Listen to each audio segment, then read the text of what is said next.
Chile, sábado 17 de enero de 2026.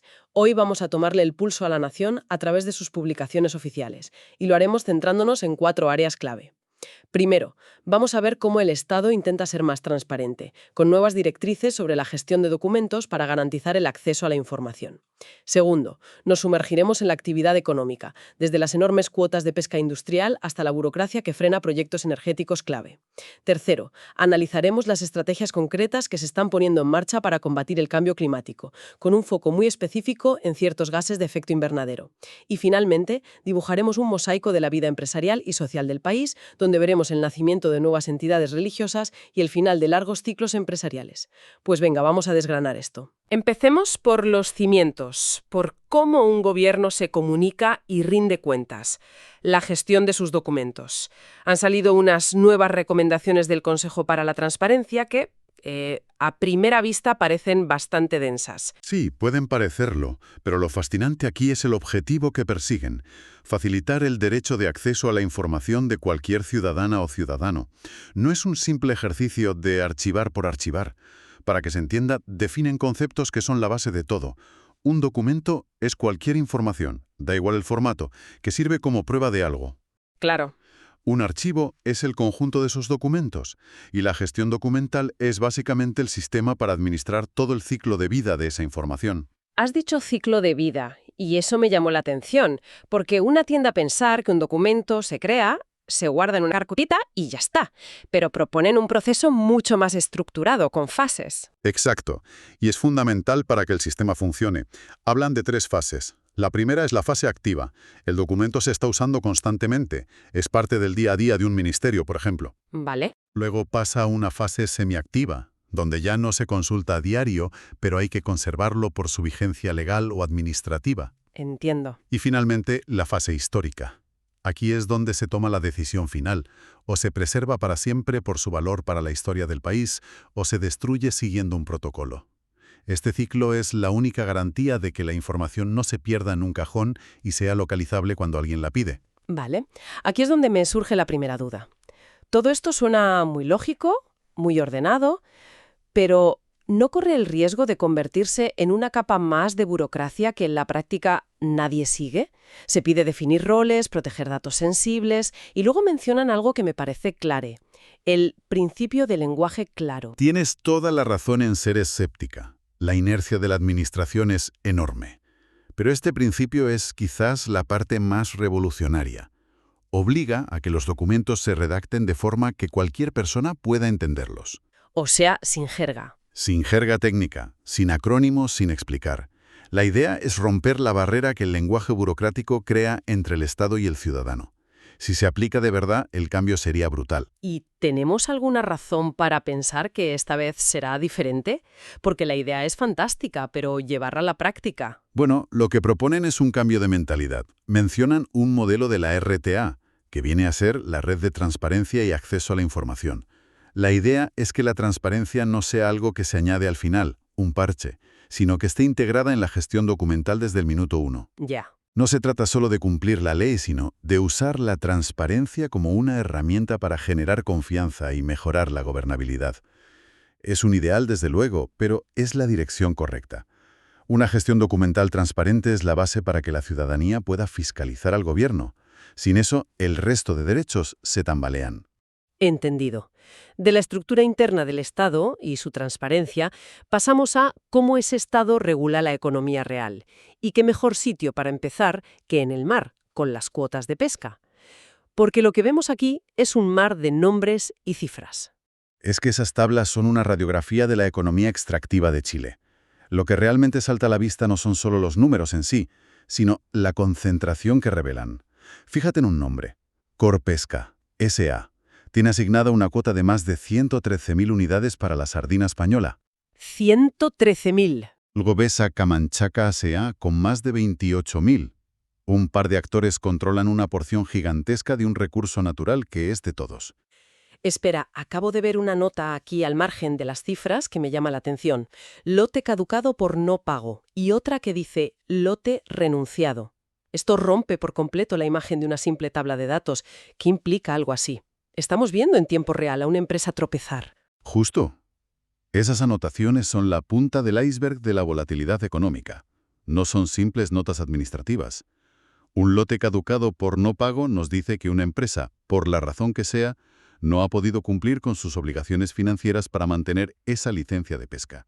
Pudo ser un problema de flujo de caja, una mala temporada. Claro. Y un lote renunciado puede ser una decisión estratégica. Quizás esa especie ya no es rentable, o la empresa está cambiando su foco de negocio. Nos da una idea de la presión financiera que existe incluso en los gigantes del sector. No son solo números, son las cicatrices y las decisiones estratégicas del día a día económico. Así que estas cuotas de pesca nos muestran cómo el Estado regula la explotación de recursos físicos. Pero, ¿qué pasa con el recurso que se considera el más importante, el capital humano? Curiosamente, el boletín nos da una pista aquí también, con lo que parece una auténtica explosión de nuevas empresas de capacitación. Efectivamente, hay una lista larguísima de nuevas autorizaciones para lo que se conoce como OTEC. Para que todos estemos en la misma página, ¿qué es exactamente un organismo técnico de capacitación, una OTEC, y por qué parece que están apareciendo por todas partes? Veo nombres como Deep Learn OTEC SPEI, Trivia Capacitaciones SPA e incluso la ilustre Municipalidad de Coquimbo se ha metido a esto. Una OTEC es una entidad pública o privada certificada por el Estado para dar formación y capacitación laboral. Y esta proliferación que mencionas plantea una pregunta muy importante. ¿A qué responde? Exacto. Hay varias hipótesis. Podría emitir una demanda enorme en el mercado de trabajo por nuevas competencias, quizás ligadas a la digitalización o a la economía verde. También podría ser el resultado de programas de incentivos del gobierno que subvencionan la formación para combatir el paro o reconvertir a trabajadores de sectores en declive. Sea como sea, es un claro indicador de una economía que siente la necesidad urgente de adaptarse y especializar a su gente. Pero claro, en la economía no todos son sectores en auge. También vemos los obstáculos, los cuellos de botella. Y el caso de la empresa SAI Volcán Guayatiri S.p.A. me parece un ejemplo de manual. Se les dio una concesión para una línea de transmisión eléctrica, un proyecto de infraestructura importante, pero han tenido que pedir una prórroga para empezar las obras. Y lo que es fascinante aquí es la razón que dan. No es que no tengan el dinero o la capacidad técnica.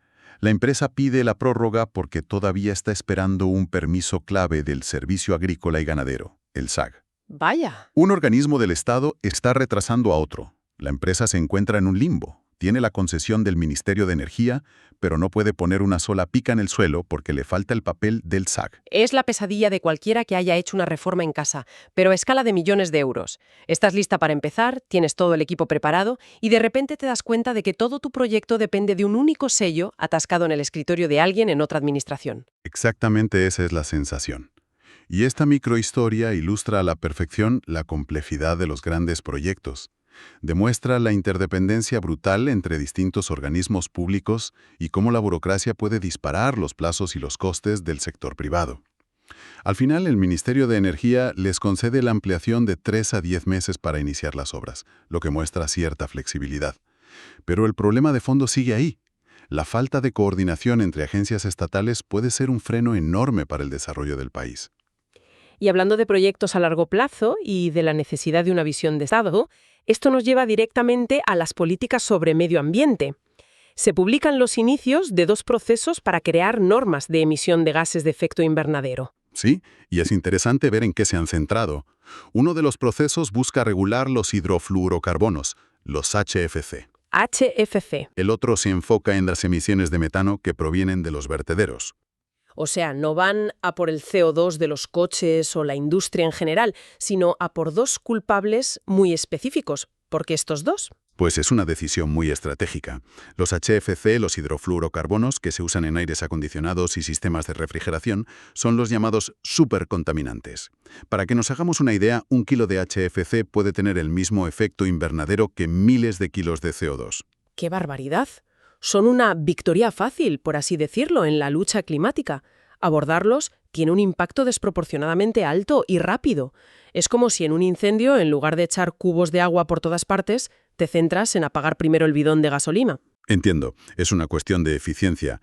Y el metano de los vertederos sigue una lógica parecida. El metano es otro gas con un potencial de calentamiento mucho mayor que el CO2 en el corto plazo. Y los vertederos son una fuente de emisión muy concentrada y relativamente fácil de controlar con la tecnología adecuada, como sistemas de captura y quema del gas. Estas acciones no surgen de la nada.